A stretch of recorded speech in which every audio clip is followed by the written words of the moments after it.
thank you, Konstantinos, for participating in this documentary. My pleasure. So can you share with us how does it work in the process of transitioning from postdoc or MD to scientist or independent scientist there in Greece? Yeah. So thank you so much for this question. It's a tricky part of your research and overall, let's say, your medical life, and it's always difficult to proceed to that independent stage of producing your own ideas and research. I was very happy to present my PhD recently, and this was maybe the best moment of my research life.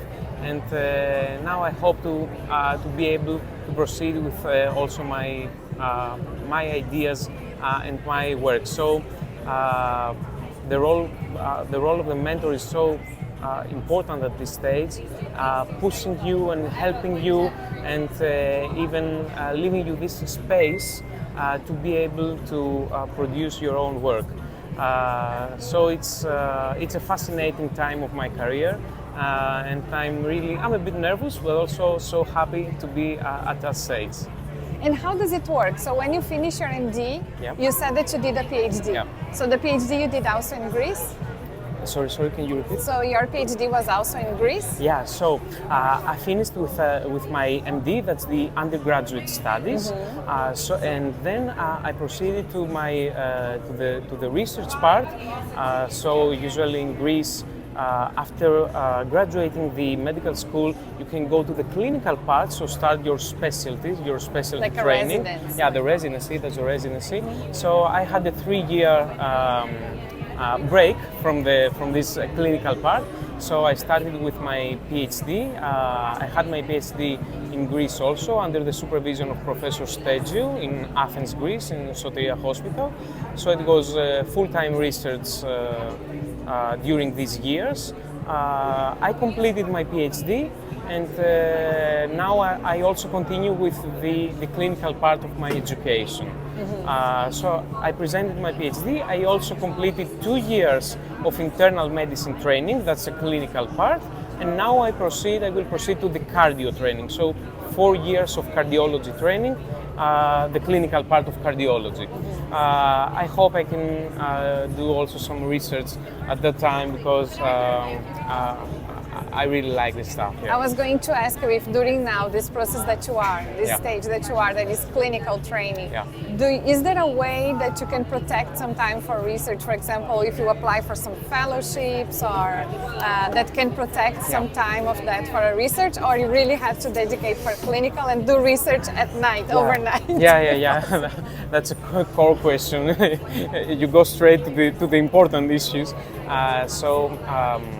In Greece, when we practice the clinical part of the specialty, the residency, actually we don't have any dedicated time for research. So it's on you if you want to spend your evenings where you are not on a shift, and if you want to spend your nights, let's say, to try and engage with the research part, with the research opportunities.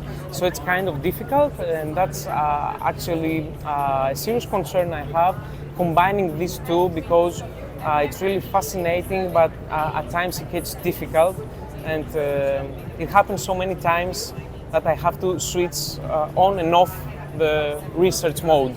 I mean, from the clinical part, when you have difficult shifts without maybe sleeping and these things. Sorry? Yeah, you can. Don't worry, because we're going to edit that if needed. Going to the research part when it is a completely different setting. Still, I try to find that this is so interesting and motivational. And what is your next step? So now you said that you're dedicating for the clinical training. So after, if you want to go back to research, what is the next step? Do you have to apply for some specific positions in your country? Which positions it is, or in your hospital that dedicate some time for research, or you have to apply for fellowships that are going to protect this time? So what is the next step if you want to go back to the research component? Sorry, just to close it, because I have many calls. Yes. Currently, to be honest, I don't want to lose my contact with research. So I will try to do something in parallel with the clinical part. Of course, it's not that easy to give so much time to research, but still, I will try not to lose the contact with all the research collaborations. So how it goes? Actually, there are some positions, let's say, in the hospital where someone works, and you can apply for a grant or for a postdoc position, and then you take a project and you have to conduct this project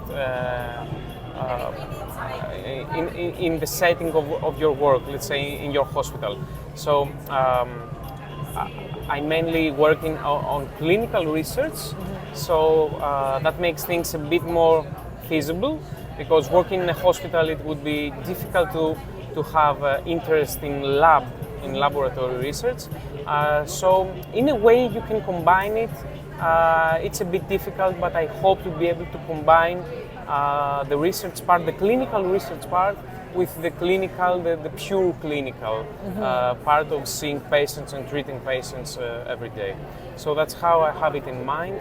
And of course, when I finish with my specialty, I hope I will be able to balance more the percentage of time to have more research time than I will be able to have now.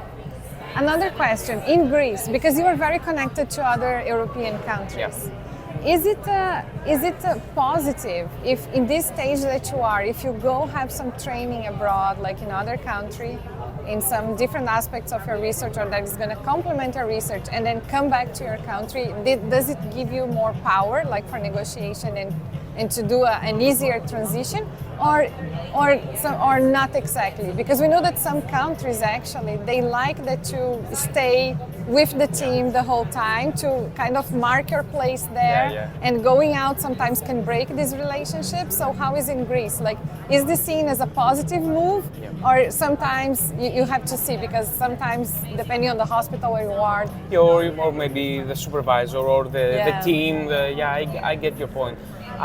No, in Greece it's totally positive. It's gaining experience from other groups, getting to see how others work, exchanging opinions. So it would be maybe a bit strange if you go away from much period for a long time, but for a short time, gaining some expertise, exchanging some opinions, seeing how other teams work, and all these things, it's considered as positive. And sometimes it's considered kind of mandatory, so more or less you have to do it in order to be considered as, let's say, properly trained. It's nice. Always the funding is a problem, because when you go to other teams, to other countries, there's a problem with the funding, and this is very individualized. Maybe the hospital can support you, but maybe not. I guess that's a problem with other countries, not only Greece too. But yeah, in general, it's something that we all consider, and I think I also want, and in a way I have to do. And going back to the mentor. Yeah, of course. So did you have, during all this process that you went through so far, do you have mentors advising you and supporting you? Yeah, because mentorship for me was so important. I mean, I cannot imagine myself being here without having the mentors I had. So my mentors are actually Professor Stergiou and Professor Kolias from Greece, from Athens, Greece, from Soteria Hospital. So actually, they are my research relatives. So Professor Stergiou is my research father, indeed. Professor Kolias is my research brother. Yeah, he is. Yeah, and we spent so many time working together, but also getting to have some real human contact. And I mean, they are role models. I really want to aspire their achievements. So I was asked to write some words in the first pages of my PhD, And I wanted to thank my mentors, and I really feel that if I ever achieve to look a bit further, that's by standing on their backs. So they helped me so much to be what I am now.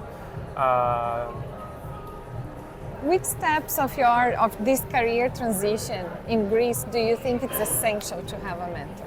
Like specifically, like which actions that they were essential for you, or that you think that mentors for anyone will be essential? Yeah.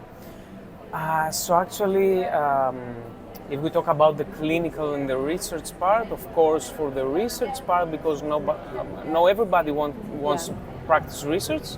So for the research part, for sure, you have to have a good mentor. And I think the most important thing is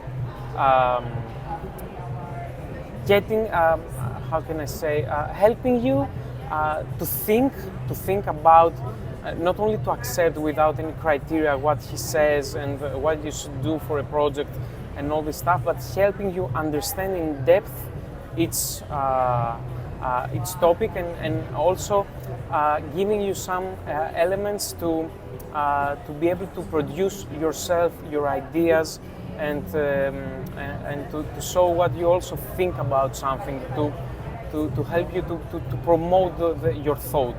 So I think that's a very important part.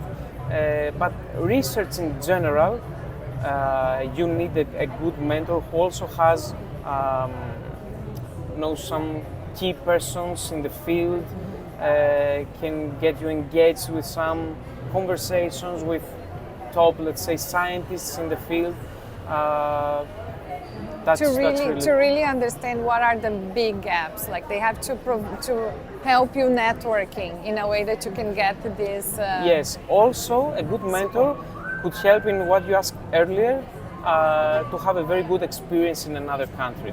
So the mentor could help you and could guide you and could really help you find the best lab, let's say, or the best people to go and get all this advantage of these important networking by going to other labs. So yeah, I think in this aspect. Okay, so thank you very much, Konstantinos. It was very nice. Thank very you so good much. To see the I enjoyed. perspective Thank of you. Greece. Thank Yeah. you.